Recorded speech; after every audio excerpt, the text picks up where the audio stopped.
right, guys, welcome back. Sticks and Stones Unfiltered. Today's guest, we're going to have Stefanie Ward. She's the founder of the Sobriety Support Program, which is through Sober October. It's a 501c3. She's going to tell her story. Very interesting. She's been through it, and she's came out on the other side, and I'm really looking forward to getting into it today. Let's start off with where you're from. Like, Sure. where were you born and where were you raised at? Sure. I was born in Redondo Beach, California. Oh, okay, California.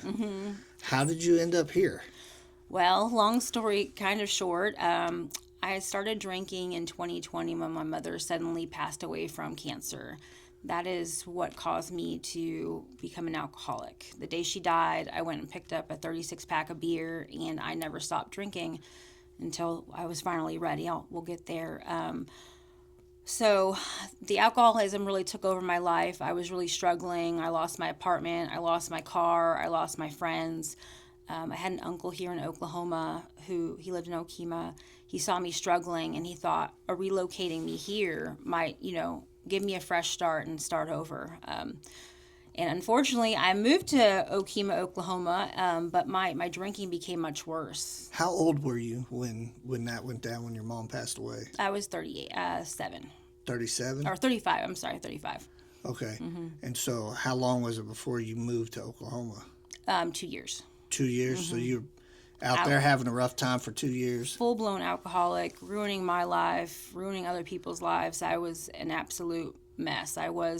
I'm a completely different person on alcohol, and I'm so glad no one has to see me that way anymore.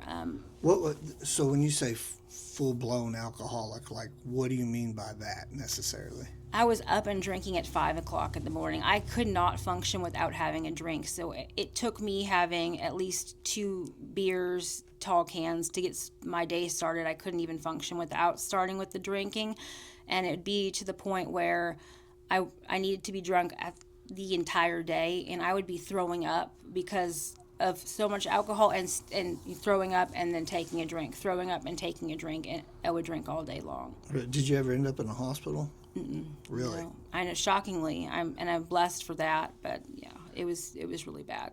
Yeah, that is a lot of alcohol for sure. It was at least 18 to over 20 tall cans of beer a day. Beer was my drink of choice.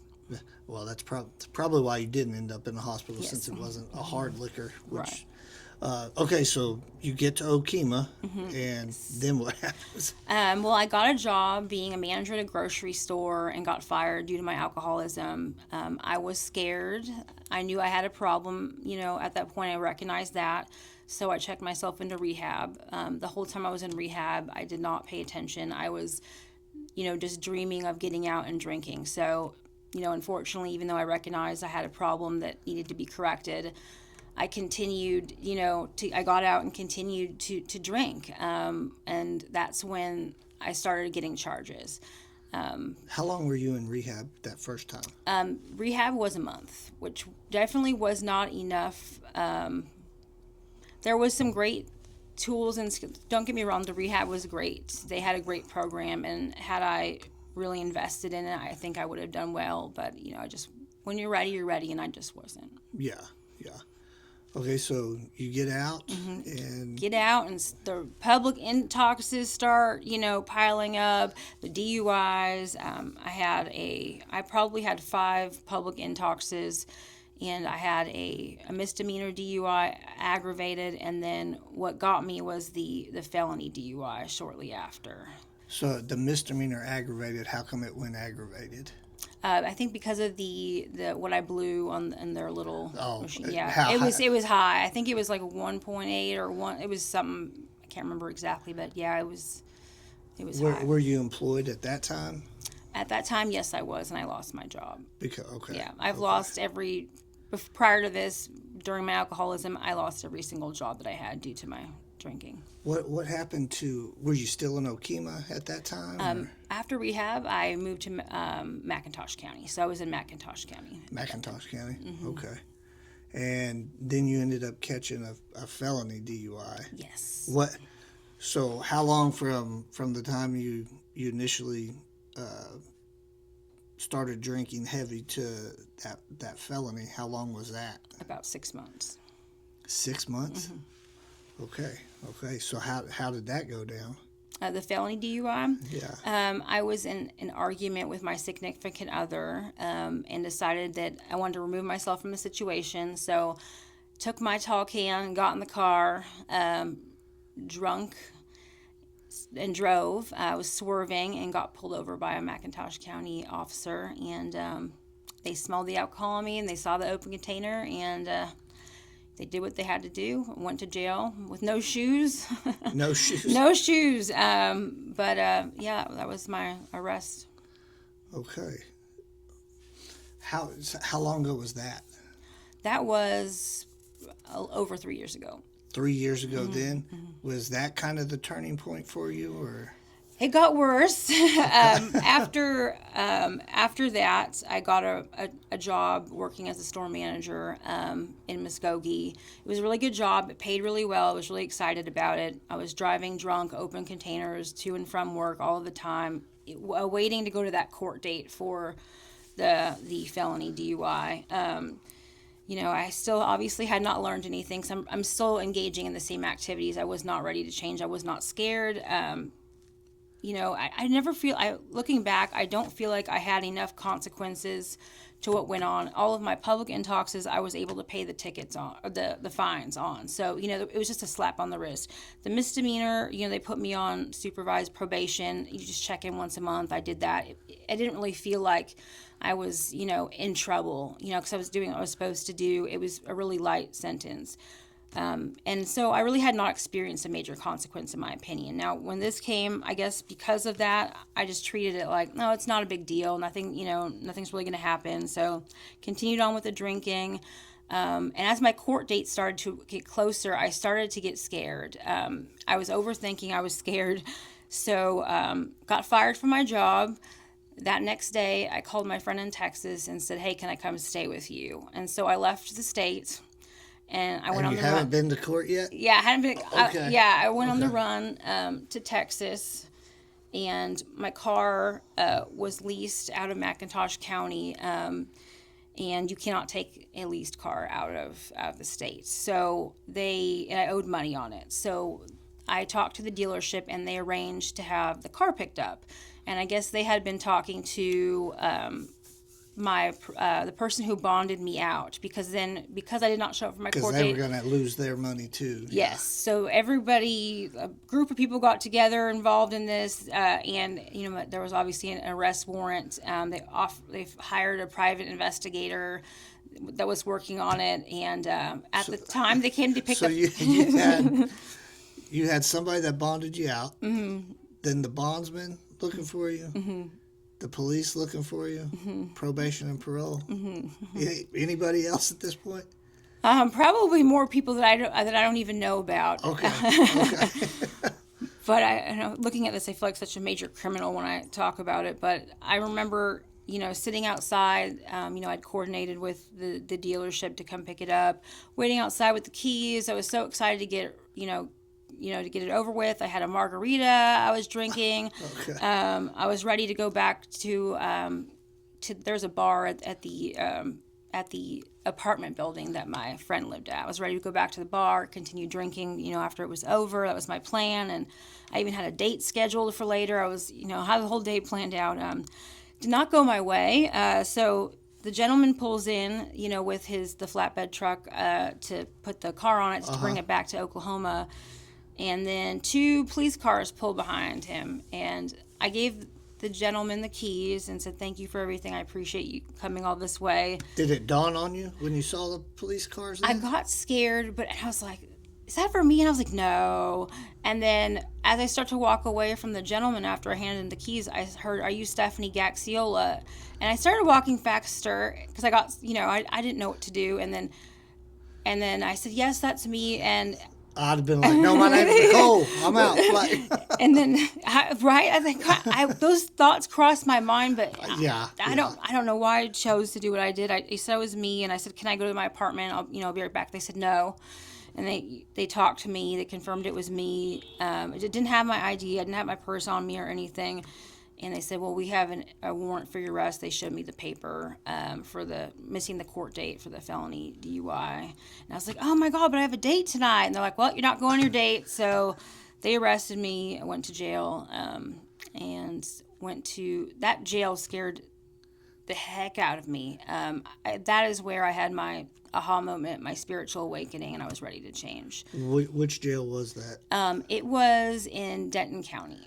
Denton County, so it was a big jail. Yes, it was a big jail, and, this is the first time I had been in jail with, it was a lot of women, scary women, completely unlike any experience I've ever had in McIntosh County, and I was also incarcerated with 2 women who were waiting to go to prison for murder. Mm-hmm. And that just terrified me. Learning all this my first night, I remember laying down in bed and crying, and I prayed to God and said, if you take away my craving for alcohol, I will give you my life. Uh-huh. I didn't know what that looked like or what that meant at the time. I knew that I was willing to make that commitment. And from there, my life just turned around. I did the small things that I could in jail. I read all the books that I could to help me. I tried to get as much out of them as I could. I'd write notes and plans and ideas. I tried to prepare myself for, I guess, my reentry on my own, because I knew that I couldn't live that way anymore, and I was ready to make that change. So this is all happening down in Texas. Yes. Mm-hmm. You get extradited to McIntosh County? Yes. They came to pick me up about 2 weeks after I was at the Texas jail. So what was your feeling when you left Texas and got back to McIntosh? Did you kind of relapse into, hey, this is no big deal? Or were you like, still, hey, I need to get on the straight and narrow? That's a great question. I was still ready to make that change, and I actually felt a big amount of relief when I got to the jail in McIntosh County. I felt like, all right, I'm back at home. I can now start, planning to make the right steps that I need to take to get ready. And I had a lot to prove this time, too, because the jailers had seen me multiple times and were like, oh, it's her again. She's not going to change. And mm-hmm. I did as much as I could this time to show them that, I could change. And I know that they know now, but I hope that I was able to show them, a different person. I really wanted to show them the woman that I wanted to be instead of the woman that they've seen in the past. Did you have issues with withdrawals, with alcohol withdrawal? Crazy enough, I didn't. And I was really surprised with the amount that I drank that I didn't have any. Had it been hard alcohol, I'm pretty sure that I would have. Yeah, I'm surprised. Getting up at 5 a.m., that's a commitment to it. I'm surprised you didn't have withdrawals for sure. Yeah, me too. So how does it play out then with that felony and getting released? Yes, so my case kept getting continued. Gotta love court-appointed attorneys. So I was there about 3.5 months. That's better than no attorney, though. Right. Yeah, that's true. So I was there for 3.5 months, and looking back, I wouldn't change that. I'm glad I was in there that long. It gave me a lot of time to think, plan, and prepare. And I needed that time. And like I said before, it was only a couple of days at a time. That was not enough. The 3.5 months was enough. It was enough. And I went to court that last day, and the attorney met with me, and he said, we have an offer for you. It's either 6 years in prison and a year in county jail or drug court. And he strongly, he was really adamant about, if you screw up drug court, you're not committed to it. It is a slow walk to prison. And I was that scared the heck out of me, and I knew I have to do drug court. I have to make it happen. I have to figure it out. So I took that, and I prayed on it, and that was my sentence. I was released on December 16th, 2023. December 16th, 2023. Yes. Into drug court. So in Pittsburgh County. That's when I moved to Pittsburgh County. Pitt County. Okay. Mm-hmm. So when you say that you were in jail and you were making your plans and stuff, like, mm-hmm. what did that look like for you?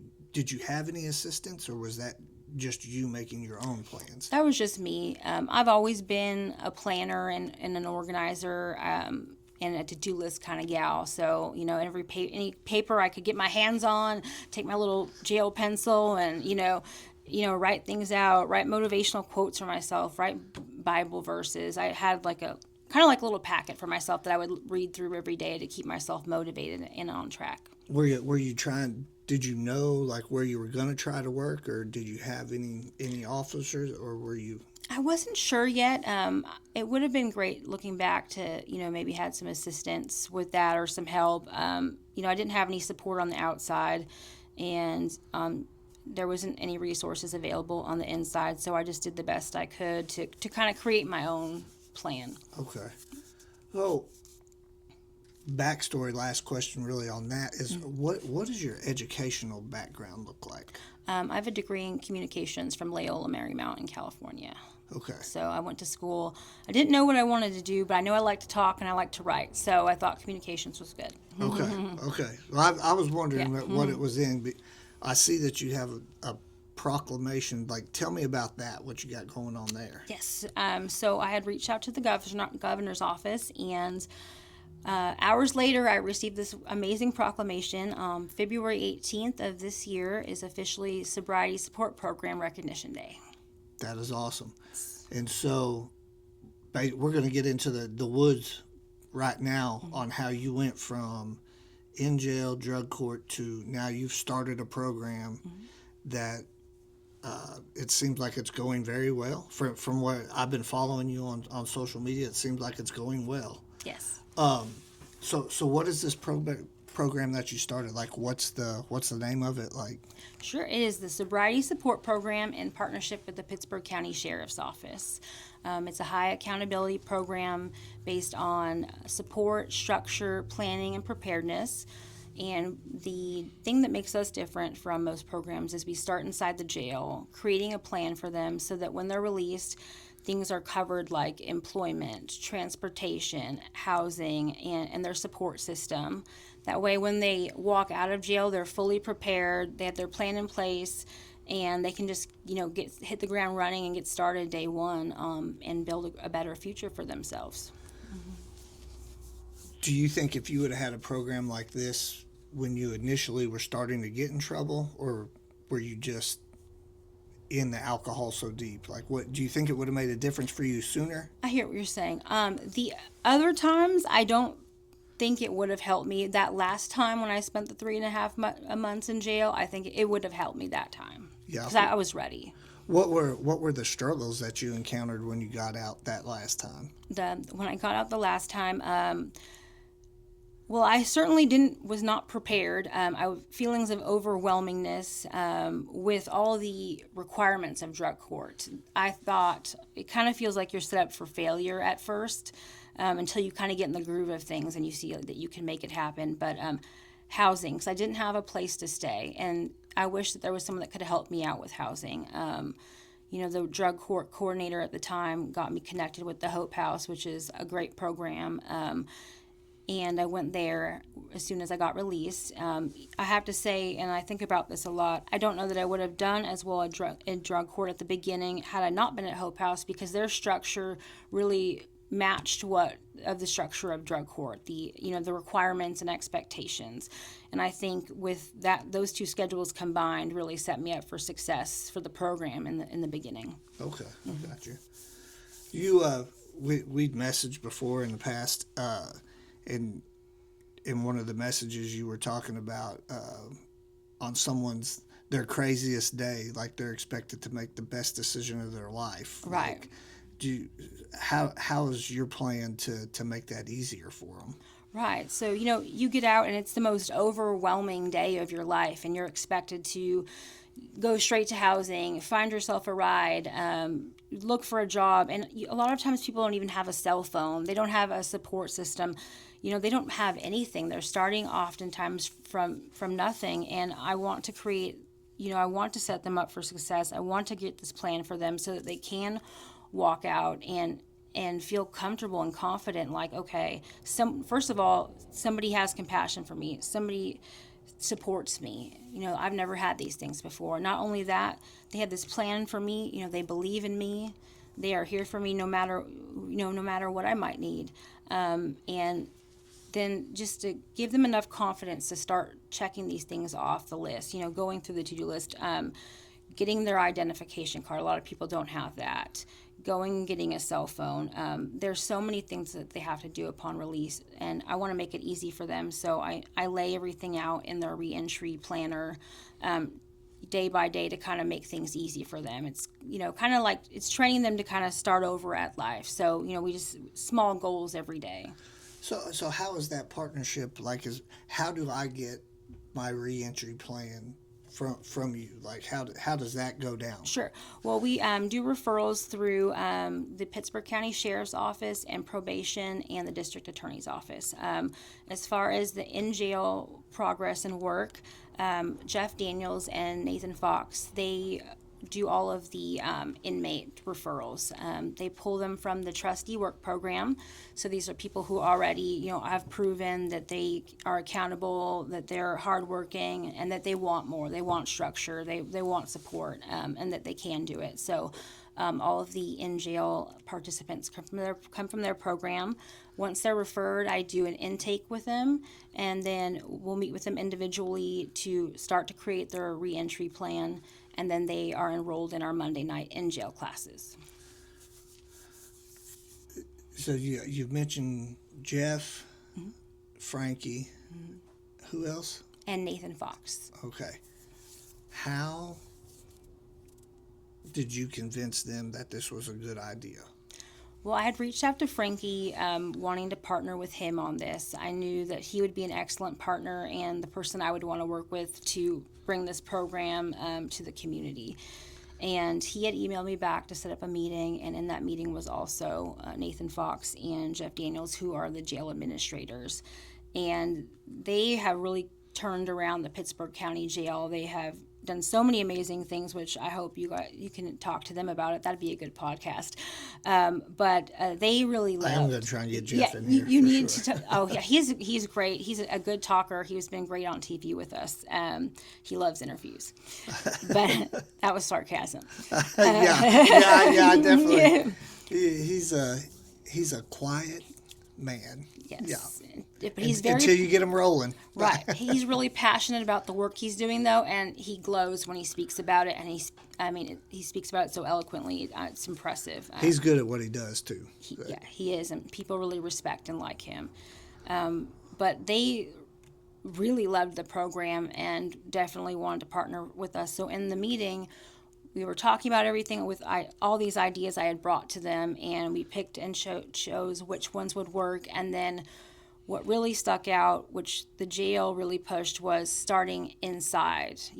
That's what would make it different. That's what would be helpful, because they're around the inmates all the time. They know what would be helpful to them.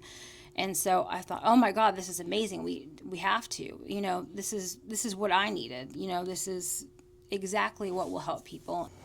Okay, so in the past we had also messages about people over, definitely your words, not mine. Yes. So, over romanticizing motivation and the systems not actually being built.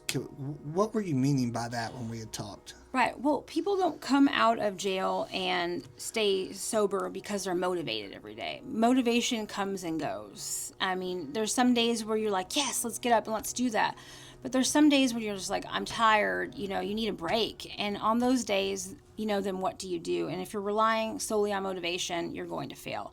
So, people stay sober long term because they have routines and expectations and accountability and structure that carry them through on those days when motivation isn't showing up. And that's what I believe, you need to focus on. And that's why we set them up with all of that before. So when they're not motivated, they have those things to rely on. So if, say, I wake up and I'm in the program, and is there someone I can call to be like, hey man, I'm having a rough day. I'm really thinking that I might need another drink today, or is there something set up in there for someone I can contact? Or yes, so there is several options. One, my phone is always on, and they know that they can reach out to me at any time, 24/7. Two, our peer recovery support specialist, Wendy, who specializes in support with their addiction. Her phone's on her. They know that they can call her anytime just to vent, to talk. And then part of the program requirements is that they have a sponsor. So they can also reach out to that sponsors that they have. We also identify who their support system is and who can be called in those times of need. So they have a list of those people ready to go. So we try to have it covered from all sides of things so that there's always somebody. I retired from the fire service, and alcoholism runs rampant in it. It just does. I think guys use it for a coping mechanism. And then there's several times, you'd be talking to people, or when someone was having an issue, and it was almost like sometimes someone would reach out to you, but if you didn't answer that phone, like if it was late at night, if you didn't answer that phone, there was no telling what was going to be on that text message that next day. Like I don't know, like the resources out there seem to be lacking sometimes. I'm pretty sure what I said doesn't even make sense, but to me it does. I understand what you mean. I was like, if someone needs help and they reach out for help, it's usually right before they're about to mess up again. Right. So if that makes sense to everybody out there. Yes. I know what you mean, and I agree. And so we try to make sure that, if one person doesn't answer, that there's another person and another person and another person. I want them to have as much support available to them as they can possibly have. Okay. That's good. So what are we doing to break the cycle of the people? This is a huge problem. I mean, huge. Break the cycle of being released and going back to what they know, like what they've always known. Right. Well, the first thing is you have to change your people, places, and things. So before they're released, we identify what places do you need to stay away from? What people do you need to stay away from? And, what things do you need to stay away from? We identify all those, and it's part of your reentry plan. It's actually in there that they're supposed to avoid these things, and then instead engage in the positive things. So the positive places that you're going to go: church, AA meetings, your weekly check-ins, your counseling, your meetings with your peer recovery support specialists. We have and find hobbies for them, things they like to do, all positive things to counteract the negative things that they would have previously chosen in the past.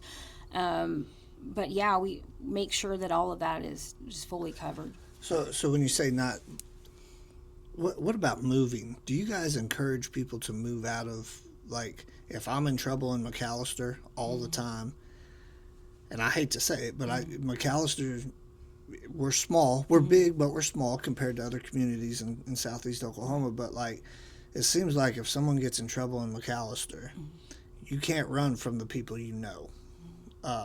Because even if you do, they will find you. Right. How do you guys encourage people to move out of the area, or what do you guys do there? Yes, so I kind of look at it on a case-by-case basis. When I think about looking at myself, I know that I wouldn't have done as well if I had stayed in McIntosh County where I got in trouble. This fresh start in Pittsburgh County where no one knew me and I got to just show everybody who I am instead of having to reprove myself. I mean, it worked out so well for me. I'm so blessed for that, and the community welcomed me with open arms. So that worked out well for me. So in the program, there are some people who, like you're saying, they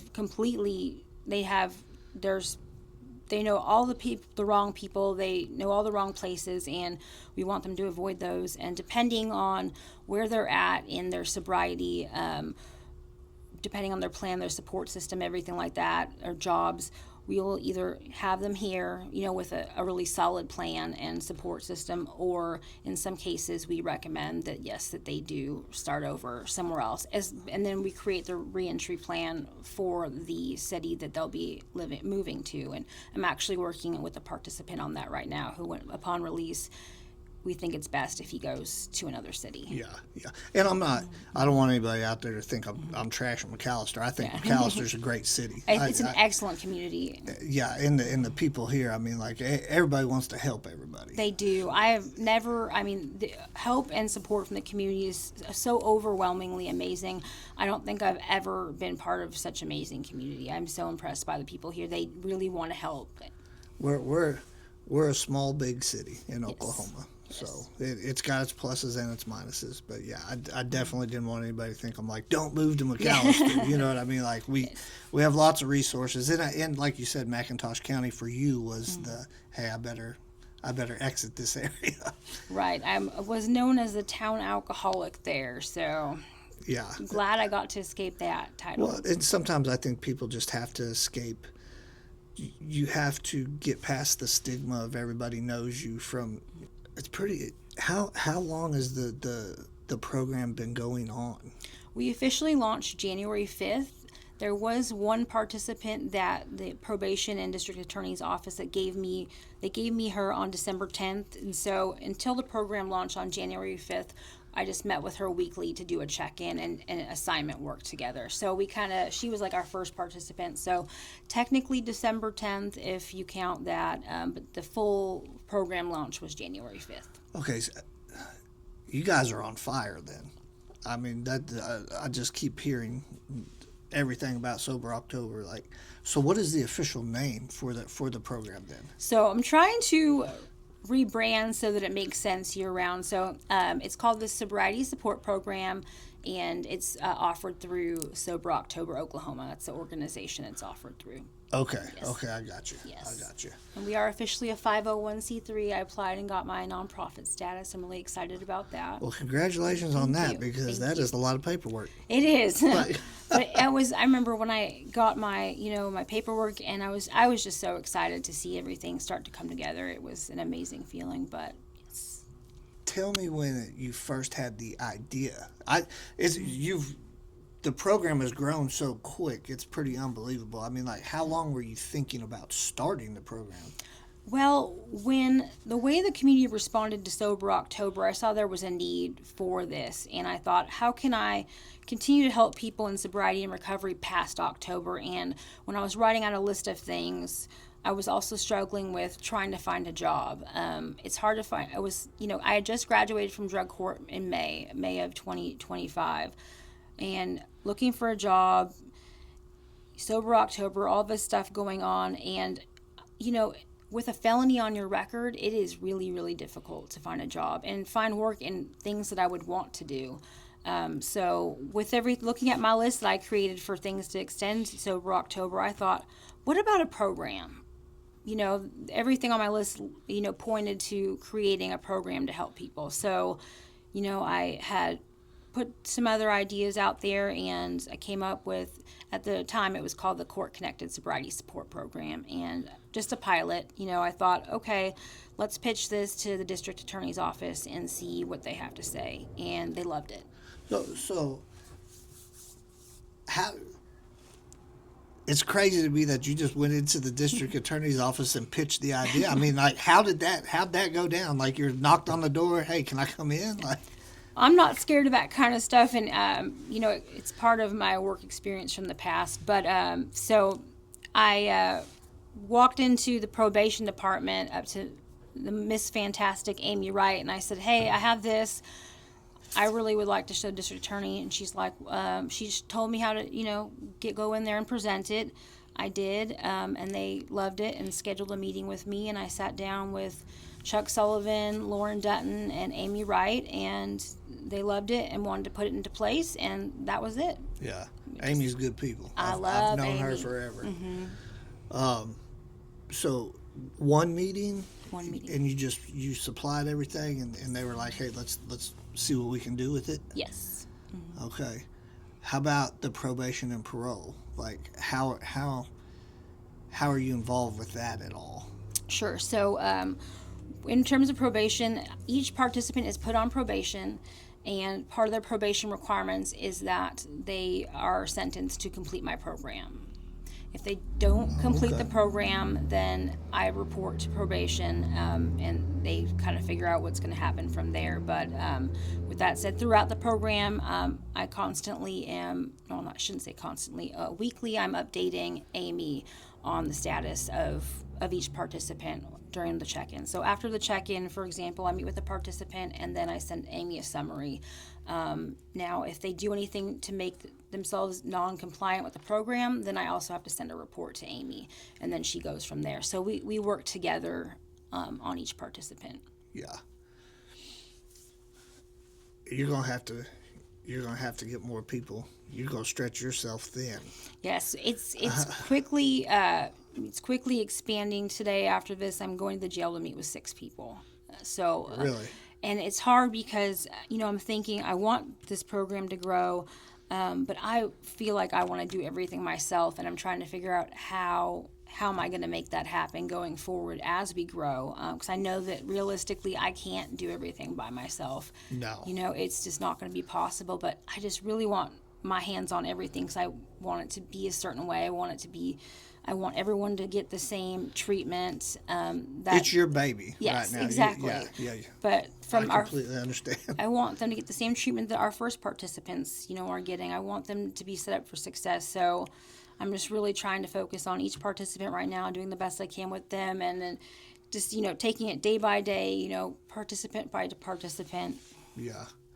So and I'm not being Debbie Downer, but have you prepared yourself for if you have a participant and they're unsuccessful?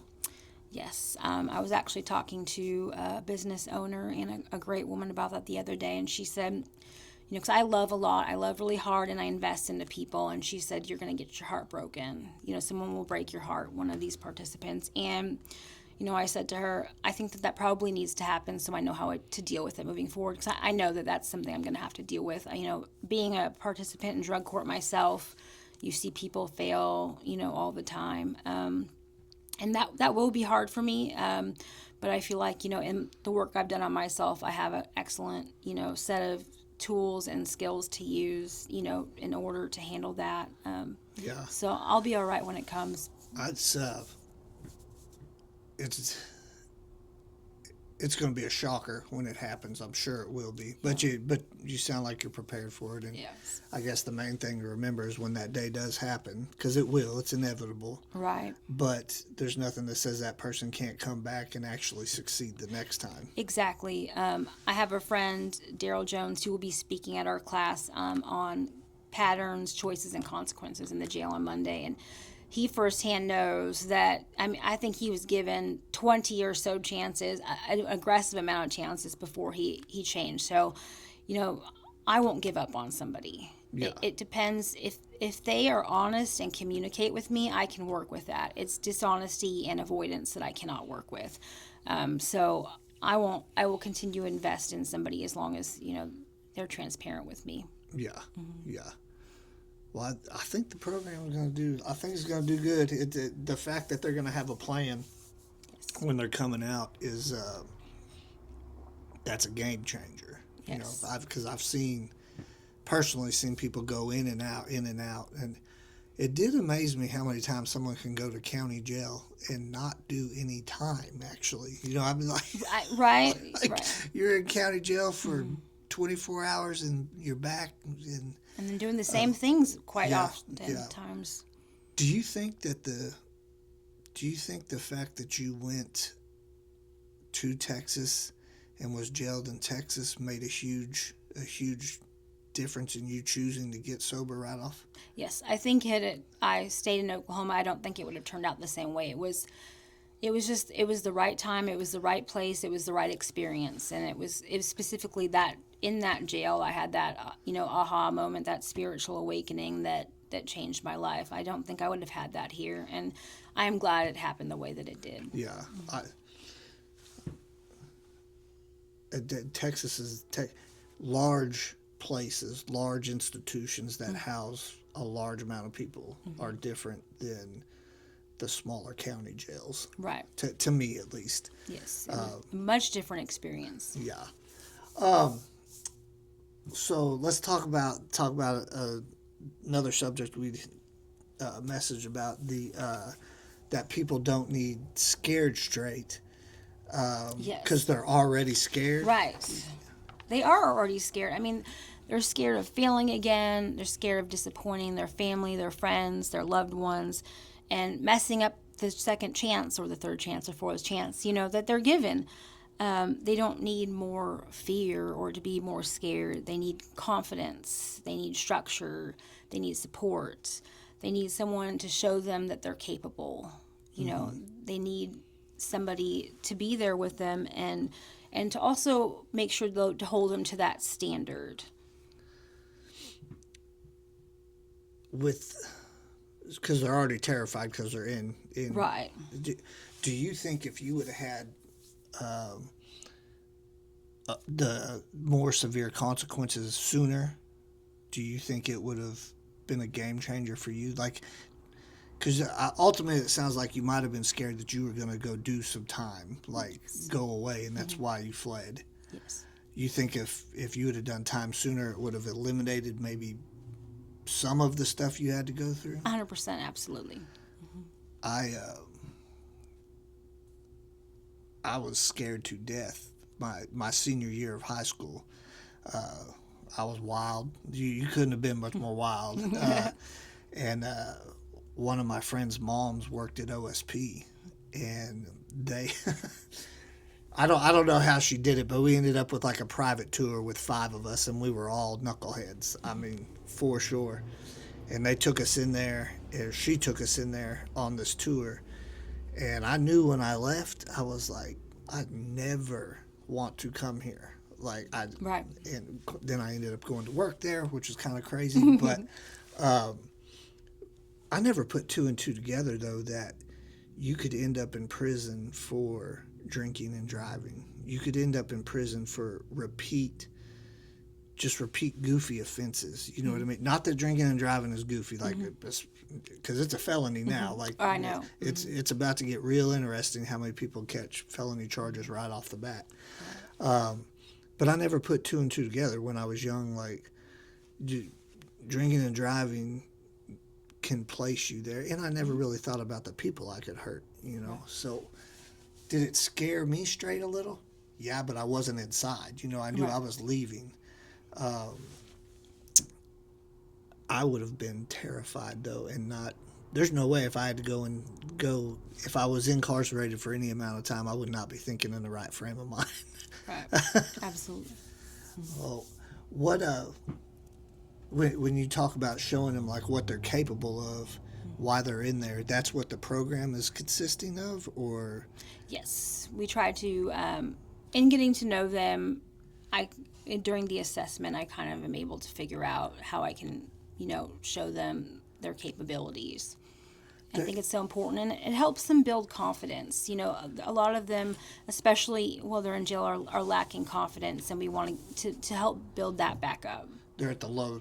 Right, the lowest of the low, and then going out into the world like that, it's, we want to change that before they're out. Hey, I can do this. Hey, I've got a job lined up. I've got this. Do you find, what do you think your target audience is going to be? Like, substance abuse, what is the program open to help with? Primarily, the focus is for people, with substance abuse, but we're open to people with other charges. Okay. So with the ones with substance abuse, do you think there's going to be like a huge correlation between like domestic violence and substance abuse? To me, it would seem like it. But what's your feeling? I've never been on that side of the coin. They often do go hand in hand, and in some cases already I have seen that. And to be honest, in my past, that's something I experienced. So I've actually lived that experience. So, in dealing with people that are going through the same thing, I feel like, I can really help those people. But yes, I have seen it, and I. Yeah. Are there outlets for people that are getting out that deal with like the Hope House? Is it for domestic violence, or is it for everybody any female that needs help? It's for any female that needs help, but there is a domestic violence shelter here in McAllister. Can they get in the domestic violence shelter straight out of jail? Absolutely. They can? Mm-hmm. Okay. And sometimes maybe jail's not a bad deal right off the bat if you can get out of that situation. Yes. My experience since running this program is that I've seen in some cases it is better for times for people to stay in jail, for them to be there. It is safer. They have more time to think. We get more time to plan, more time to get everything set up. So in some cases, it is the best case scenario. I bet when you do your intake, how soon do they do the intake, or how far out do they do intake from the time they discharge? Do you know what that's going to look like? So there's not. It's person to person. It just depends on when they're referred through Jeff and Nate. But as soon as I receive that referral, I set up a time to go to the jail with them, and we immediately start planning. So, for example, I had met with a girl in, I believe it was early January, maybe late December, and she was just released yesterday. She was our first participant that got released. But I'm also working with somebody who will be released in August. Okay. Okay. So you got the first participants on the street now. High hopes. She had a job interview this morning. I can't wait to follow up with her about it. We got her a job interview set up. She set up at the Hope House. She is such a bright young woman. She's got a amazing future ahead of her. That's excellent. That's excellent. High hopes for her then. High hopes for her. Yeah. I like the program. I like what you're doing, and I hope it does succeed for sure. You're definitely gonna need help because it's growing crazy. I know. I'm starting to make plans, jotting down notes about how that could possibly go. Just gonna give it to God and let Him take over. Yeah. Well, that's how you got sober. Yep. I mean. Yep. He never steers me wrong. So you say second chances are cheaper than repeat incarceration. Yes, that is definitely how I view things, but not only financially, but emotionally and for the community. So cheaper financially because if you look at the jail costs, the beds, the court costs, the emergency services, and law enforcement time, I mean, the second chance is certainly much cheaper, but also emotionally cheaper for their family, their friends, and the victims involved. And for communities, because stability reduces crime, not just punishment. So I've definitely seen, not the monetary side of it, but I've definitely seen the second chance. I just don't. I've seen the second chance be very good, and then I've seen the chance be very crazy. Mm-hmm. I've seen both as well. Yeah, it's, and I think everybody, depending on your crime, I'm not even gonna lie. Some people, I'm like, nope, that crime, I'm not gonna give you a second chance. I have that point of view on several crimes as well. Yeah. Mm-hmm. So, but like drugs, alcohol, stuff like that. I mean, I definitely think a lot of people just get caught up and they can't get out of the cycle. Right. Exactly. We have to interrupt those patterns. Yeah, for sure. And I do think there has to be a limit sometimes, though, of, hey, this is your third, fourth, fifth, sixth, second chance. Because I've seen people get caught in that washing cycle of arrested. It amazes me how many times people catch more charges while they're out still, and it's crazy. Right, they just go back to the same things, and if you're doing the same things, nothing is going to change. Yeah. Have you dealt much with anybody that's substance abuse yet, as far as helping anybody with the substance abuse issues? In terms of, like, what do you mean exactly? Well, so like I know someone that's they have a drug addiction, and they're court ordered to go to rehab. So then they go to rehab, but then is it Suboxone? What's the Suboxone? Yes. Suboxone. Okay, so they go to rehab. While they're in rehab, Suboxone is basically what keeps them from getting sick and through the withdrawals and everything. And then the next step, you're going to go to a long-term rehab, but they don't allow you to be on Suboxone. So you've got 30 days, maybe 60 days that you're doing well, you're back to normal, like, your family recognizes people. And then when they're doing good, then all of a sudden we're like, well, now you got to go spend the next 4 months Right. and there's no place for them to go where they can actually be on Suboxone. Or there's very few places, and the system seems kind of set up for failure there, from what I've seen, to where, well, as soon as you relapse, you can come back to this one. Well, the goal is not relapsing at all. Correct. Exactly. That shouldn't even be a question or an option. Yeah, yeah. Like the goal is not for a relapse, and it does kind of it amazes me that some of the system is set up for you have to be this bad on the drug to get into this rehab, and as soon as you're better, we're going to kick you out because you're not better yet. You know, they don't have a chance to have the actual plan. Are you guys ever looking at maybe getting involved with the rehab system too to help those people make a plan? Or Yes, I want to get involved with as many people as possible. What you're saying to me is really sparking some ideas in my head. So I really want to reach out and see what I can do in those ways. Because just to kick them out, I mean, it's just, they're just going to go back to the same thing. It's inevitable. There's especially no plan in place. Just okay, good luck, goodbye. It's not. Well, in the whole time too, when you're picking up one charge is too many charges. Like when the judge is going to look at your stuff, eventually there's a limit for what that judge is going to put up with. Yes. And if I've got 14 little dinky charges, that's still 14 charges he's going to look at eventually. So if we can't get somebody help at charge 2, 3, something like that, like, it's going to be worse for them in the long run, you know. Right. Absolutely. You say, don't let me put words in your mouth, but when someone succeeds, it's not just their win, it's all of our win. Yes. Why is that?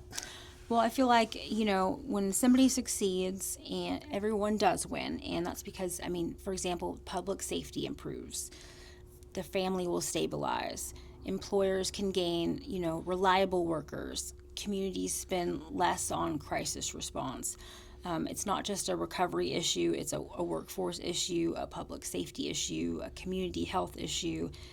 Successful reentry isn't charity, it's infrastructure. How have you convinced your employers that you work with to take the chance? So far, the employers that we have on board to hire participants are people who strongly believe in the program and have already voiced to me that they want to do it. So we have the same viewpoints, and so it was easy to create the partnership. I have run into some obstacles in speaking to employers, that are hesitant to take them on, and everyone has a different point of view, and ultimately it's their business, so I've got to respect it. And sometimes we're to talk through it, and showing them the program requirements and and everything that they're held accountable to does help clarify for the employers and make them feel more comfortable in hiring these people. But sometimes even showing them the requirements isn't enough to sway them. Yeah. Well, I'm sure the more success you have, probably the easier it'll be to sway. Absolutely, and that's what I'm hoping for too. Once we reduce the stigma and show people, hey, these people aren't criminals anymore. They have changed. They have turned their life around. What we have going on is a good thing. I hope that we can prove to these people. I want to prove to them. I want to earn it. I want to show them. I want to earn that from them. Yeah, I think that's the other part, is like for the second chance too. When people, if you do the crime, you do the time, you've completed your program, you completed your sentence. I shouldn't ostracize you anymore for for most crimes. Absolutely. But substance abuse and stuff like that, I mean, like, you do 2 years. Or you do drug court or something like that, like, and you complete it, you're successful with it. Why should I hold it against you? Right. Obviously, I mean, like, if you got convicted of embezzling $100,000, I'm probably not going to have you do my books. Correct. So, but Absolutely. it doesn't mean I couldn't hire you for something else. Right. Yeah. Very interesting. I can't wait to see where this goes. Me too. I can't wait. I definitely one of my future goals is to work with youth as well in some capacity, helping people, like, for example, at the juvenile detention center. I'd like to create some type of model similar to this to go in and work with them and work with them while they're there and create a plan, upon, reentry. So on the state level, you got a proclamation. Yes.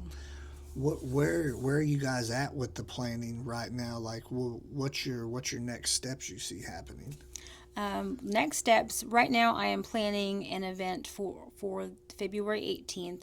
I'm not exactly sure what we're going to do yet. I have some ideas, but I would really like to do something interactive involving, stakeholders and the community, inviting them to experience what the program is like. Each important pillar, important part of the program, so they can firsthand see this is what it is, and they can really see the value for themselves. So I'm trying to figure out what that day would look like. So working on that right now, and then just working towards the future. Every day I'm working on our participant files. How can I be a better support for them, from working on individual weekly check-in worksheets for them based on what they're currently experiencing or going through, to working on a reentry plan for somebody who's relocating to another city upon release. I'm constantly working on something, but as far as the future goes, once the pilot program is over, the first 3 months, I'm already planning to see what needs to be changed in the program. How can I make it better? What tweaks do we need to make? So that's my big major, sort of not long-term goal, but not short-term goal, medium-term goal, I would say. So are you, when you go into Pittsburgh County Sheriff's Office, that's where the pilot program is, the original everything, correct? Yes. Do you and Jeff and who else? Nate. And Nate, do you guys all sit down and kind of, hey, this is what we're going to do this week, or this was successful, or like, how are you guys reviewing, like, how good things are, or what's working and what's not working? Right. So we all communicate via phone or meeting or in a text message, Frankie and Jeff primarily, and then they relay most of the information to Nate, or all information to Nate. But we all stay in excellent communication with updating each other on everything. And today we'll be meeting to discuss a little bit more about the Sobriety Support Program Recognition Day. But I feel like we all have a good working relationship going and good communication. Do you feel a level of stress on you as far as it has to work, or it would be very stressful for me to be in your situation where, because you have a lot riding on you. I mean, right. Is it all ladies you're working with right now?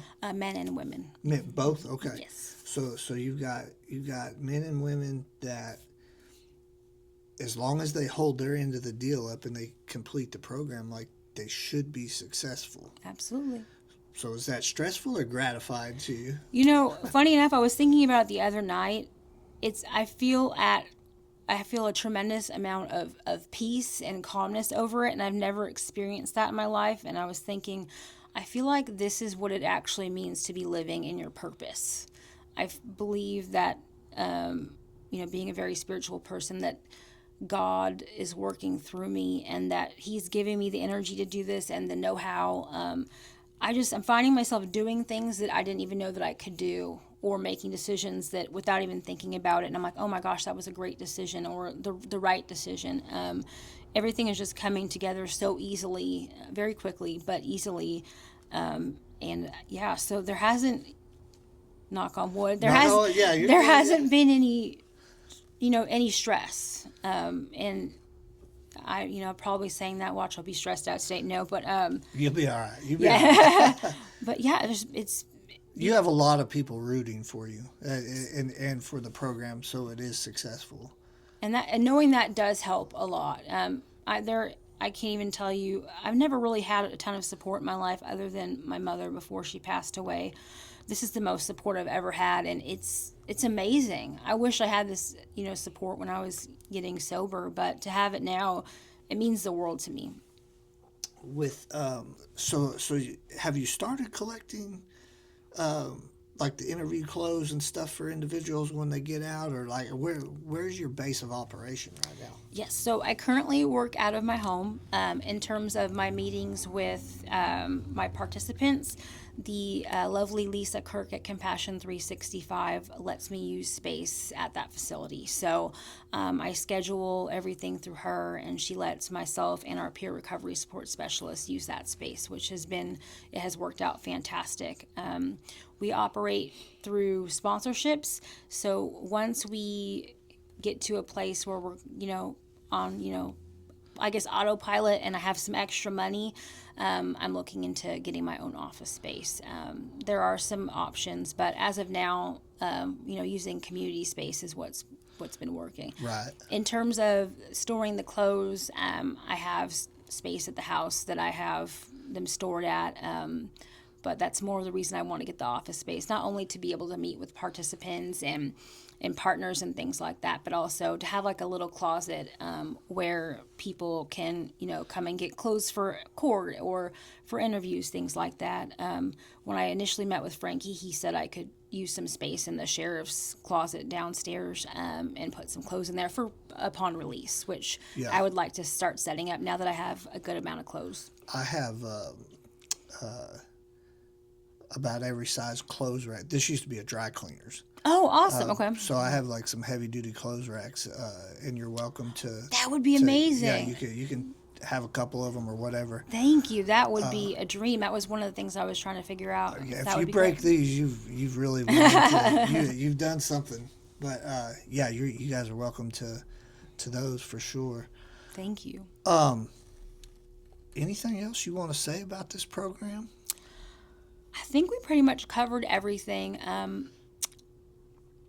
I guess, some questions that the one question that people ask me is like, why me? Why am I the right person to do this program? And I feel like specifically it's my lived experience and knowing what works and what doesn't work. And really my compassion. And, I am so understanding of all of our participants and what that they've been through. And I really am their number one cheerleader. Like I definitely feel like the support I offer is above and beyond. I would do anything for these participants, and they all know my phone is on for them, 24/7, but I will not give up on them. And I think you're going to get a lot of buy-in because of your past. I think that's one reason at the beginning I wanted to dig into it, see where you were at, like what had happened. Mm-hmm. But I think that's why you're going to get a lot of buy-in from the people needing your program. Right. I certainly hope so. Because it's one thing for someone that's never been in trouble, never been in jail, never to have real good ideas and spout them off, but you're probably not going to get as much buy-in, if that makes sense, know. I guess one thing, in terms of success that I expect from the participants, I don't expect success to look like perfection from them, and I want that to be clear. Like, I don't expect them to be perfect. I just expect them to show up, for themselves and for the program, and to follow through, to learn how to function inside structure. I want to see less people cycling back through the system. So I think, those things are important, but second chances, don't fail, people fail. And it's because a system isn't in place. And I think with the system that I'm putting in place, they're set, that they will succeed. Yeah. But I just want to make sure that people know that I don't expect perfection. Yeah. Well, none of us are perfect, yes. So. And when you're climbing the mountain, you're going to fall, you're going to trip. You just got to get back up. So. Yes. I like that. So I asked this question, and it doesn't have to be the last one. We can put it wherever. But what would you now tell 19-year-old Stefanie? What would I tell 19-year-old Stefanie? Don't be so stubborn. Listen to your mother. She's right. And don't care what other people think or say about you. That's good. I like it. And you can do it. Anything you put your mind to, you can do it.